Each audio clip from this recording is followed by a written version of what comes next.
Easy new കിച്ചണിലേക്ക് എല്ലാവർക്കും സ്വാഗതം.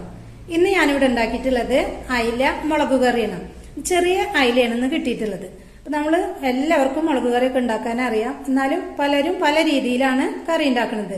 ഒരു മീൻ തന്നെ പല ആൾക്കാർ പല രീതിയിലാണല്ലോ ഉണ്ടാക്കുന്നത്. അപ്പോൾ നമുക്ക് ചെറിയ മീനുകളൊക്കെ നമ്മുടെ അയില കുട്ടി, അതുപോലെ മത്തി ചെറുതാണെങ്കിൽ അത്, ചൂട, മാന്തള്, മുള്ള, അങ്ങനെയുള്ള ചെറിയ മീനുകളൊക്കെ മുളക് കറി വെക്കുമ്പോഴാണ് നല്ല ടേസ്റ്റ് ഉണ്ടാവുള്ളൂ. അതിൽ തേങ്ങയൊന്നും അരക്കരുത്. അപ്പോൾ പല വിധത്തിൽ തന്നെ മുളക് കറി വെക്കും. അപ്പൊ ഞാനിന്ന് ഒരു വേറെ രീതിയിലാണ് മുളക് കറി ഉണ്ടാക്കുന്നത്. അപ്പൊ അതെങ്ങനെയാണ് ഉണ്ടാക്കുന്നത് നമുക്ക് വീഡിയോ ഒന്ന് കണ്ടു നോക്കാം. ഇതിനായിട്ട് ഞാൻ 3/4 കിലോ ചെറിയ അയില കുട്ടികളാണ് കിട്ടിയിട്ടുള്ളത്. അപ്പൊ നമുക്ക് ആദ്യം തന്നെ മീനൊക്കെ ഒന്ന് നന്നാക്കി എടുക്കണം. അപ്പൊ അതാ മീനൊക്കെ ഞാൻ നല്ലപോലെ തന്നെ കഴുകി വൃത്തിയാക്കി വെച്ചിട്ടുണ്ട്. ഇനി ഇതിലേക്ക് ഞാൻ 2 തക്കാളിയാണ് ഇതുപോലെ ചെറിയ കഷ്ണങ്ങളാക്കി വെച്ചിട്ടുണ്ട്. 4 പച്ചമുളക് ചെറിയ കഷ്ണങ്ങളാക്കിയതാണ്. 1 ടീസ്പൂണ് പെരിഞ്ചീരകം, ചെറിയൊരു കഷ്ണം ഇഞ്ചി, അതുപോലെ തന്നെ ഒരു 4 ചുള വെളുത്തുള്ളിയും കൂടിയിട്ട് നന്നായിട്ട് പേസ്റ്റ് പോലെ അരച്ചു വെച്ചിട്ടുള്ളതാണ്. ഇനി ഞാൻ കുറച്ച് പുളി വെള്ളത്തിലിട്ടിട്ട് അത് നല്ലപോലെ പിഴിഞ്ഞെടുത്തിട്ടുള്ളതാണ്. നമുക്കറിയാലോ മീനിലേക്ക് എത്രത്തോണ്ട് വേണം എന്നുള്ളത്. തക്കാളി എടുത്തിട്ടുണ്ട്, അപ്പോൾ അതിന് അനുസരിച്ചിട്ടുള്ള കുറച്ച് പുളി എടുത്താൽ മാത്രം മതി. പിന്നെ ഞാനൊരു 3.5 ടേബിൾ സ്പൂണ് മുളക് പൊടിയാണ് എടുത്തിട്ടുള്ളത്. ഇനി ഒരു കളറിന് വേണ്ടിയിട്ട് ഞാൻ 1 ടേബിൾ സ്പൂണ് കാശ്മീരി മുളക് പൊടി ഇട്ട് കൊടുക്കുന്നുണ്ട്. മുളക് കറി വെക്കുമ്പോൾ നന്നായിട്ട് തന്നെ നല്ല എരിവിൽ തന്നെ വേണമല്ലോ. അപ്പോൾ അത്യാവശ്യം തന്നെ എരിവിനായിട്ടുള്ള മുളക് പൊടി എടുക്കാനായിട്ട് ശ്രദ്ധിക്കുക. ഇനി മുളക് പൊടി കുറച്ചാണ് വേണ്ടെന്നുള്ള ആൾക്കാർക്ക് അതിനനുസരിച്ച് കുറവായിട്ട് എടുത്താൽ മതി. 2 തണ്ട് കറിവേപ്പില. ഇനി നമുക്ക് മീൻകറി ഉണ്ടാക്കിയെടുക്കാനായിട്ട് പോവാം. ഇത് പെട്ടെന്ന് തന്നെ ഉണ്ടാക്കിയെടുക്കാൻ പറ്റുന്ന ഒരു മീൻകറിയാണ് കേട്ടോ. അപ്പൊ നമുക്ക് സമയം കളയണ്ട, വേഗം തന്നെ ഉണ്ടാക്കാനായിട്ട് നോക്കാം. മീൻകറി ഉണ്ടാക്കാനായിട്ട് ഞാനിവിടെ ഒരു പാത്രം വെച്ച് കൊടുത്തിട്ടുണ്ട്. ഇനി ഇതിന് അതിൽ നിങ്ങൾക്ക് ചട്ടിയിൽ ചെയ്യണമെങ്കിൽ അങ്ങനെ ചെയ്തെടുക്കാം. ഇനി ആവശ്യത്തിനുള്ള കുറച്ച് വെളിച്ചെണ്ണ ഒഴിച്ചു കൊടുക്കാം. ഇപ്പൊ വെളിച്ചെണ്ണയൊക്കെ നല്ലപോലെ ഒന്ന് ചൂടായിട്ടുണ്ട്. ഇനി ആദ്യം നുറുക്കി വെച്ച തക്കാളി ഇട്ട് കൊടുക്കാം. ഈ തക്കാളിക്ക് കുറച്ച് ഉപ്പ് ചേർത്ത് കൊടുക്കാം. ഇതൊന്ന് നന്നായിട്ട് ഇളക്കി കൊടുക്കാം. എന്നിട്ട് തക്കാളിയൊക്കെ ഒന്ന് നന്നായിട്ട് വാടി വരട്ടെ. തക്കാളിയൊക്കെ നല്ലപോലെ വാടി വന്നിട്ടുണ്ട്. ഇനി എടുത്തു വെച്ച പച്ചമുളക് ഇട്ട് കൊടുക്കാം.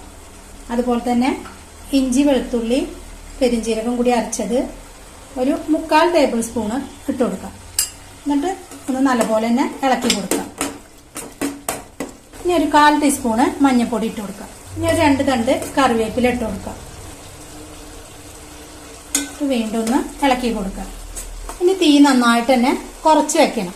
നല്ലപോലെ കുറച്ച് വെച്ചിട്ട് നമ്മൾ എടുത്ത് വെച്ച മുളക് പൊടി ഇതിലേക്ക് ചേർത്ത് കൊടുക്കണം.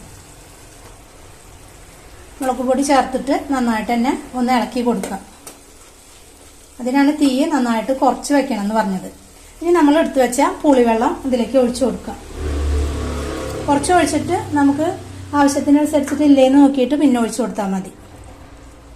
ഇനി കുറച്ച് വെള്ളം കൂടിയിട്ട് ചേർത്ത് കൊടുക്കാം.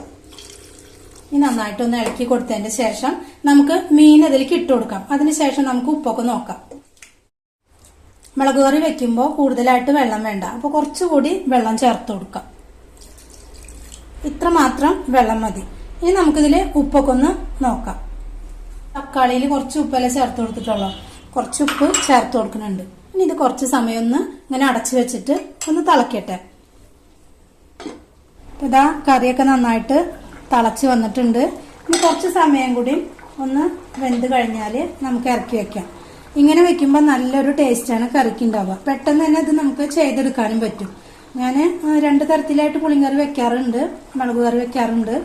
അതെന്താ വെച്ചാൽ എല്ലാം കൂടി കലക്കിയിട്ട് മുളകും പുളിയും മീനൊക്കെ കൂടി ഒരുമിച്ച് വെക്കും, തക്കാളിയൊക്കെ കൂടിയിട്ട്. അതിൽ നല്ലൊരു ടേസ്റ്റ് തോന്നുന്നത് ഇങ്ങനെ ചെയ്യുമ്പോഴാണ്.